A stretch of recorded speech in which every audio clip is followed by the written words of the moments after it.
നമസ്കാരം. ഉത്രട്ടാതി നക്ഷത്രം ജനിച്ചവർക്ക് സാഹസ പ്രവൃത്തികളിൽ നിന്നും പിന്മാറേണ്ടതാണ്. ചെയ്യുന്ന കാര്യങ്ങളിൽ സ്വന്തം നിലയിൽ നേട്ടമില്ലെങ്കിലും മറ്റുള്ളവർക്ക് ഉപകാരപ്രദമായി തീരുന്നത് വഴി ആശ്വാസത്തിന് യോഗം കാണുന്നു. അവ്യക്തമായിട്ടുള്ള പണമിടപാടുകളിൽ നിന്നും പിന്മാറേണ്ടതാണ്.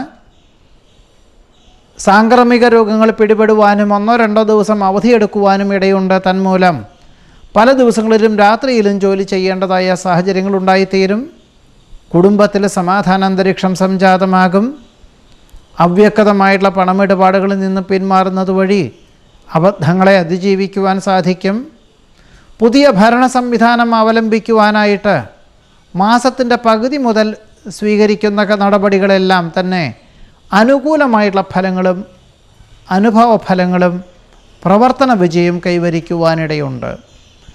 പൊതുവെ മാസത്തിൻ്റെ ആദ്യത്തെ പകുതിയിൽ പല പ്രകാരത്തിലും സങ്കീർണമായിട്ടുള്ള പ്രശ്നങ്ങളെ അഭിമുഖീകരിക്കേണ്ടതായ സാഹചര്യങ്ങളുണ്ടായിത്തീരുമെങ്കിലും യുക്തിപൂർവം ചിന്തിച്ച് പ്രവർത്തിക്കുന്നതിനാൽ ആയതിനെ അതിജീവിക്കുവാനുള്ള സാധ്യത കൂടി ഉത്രട്ടാതി നക്ഷത്രക്കാർക്ക് ഈ ജൂൺ മാസത്തിൽ വന്നു ചേരുവാനിടയുണ്ട്.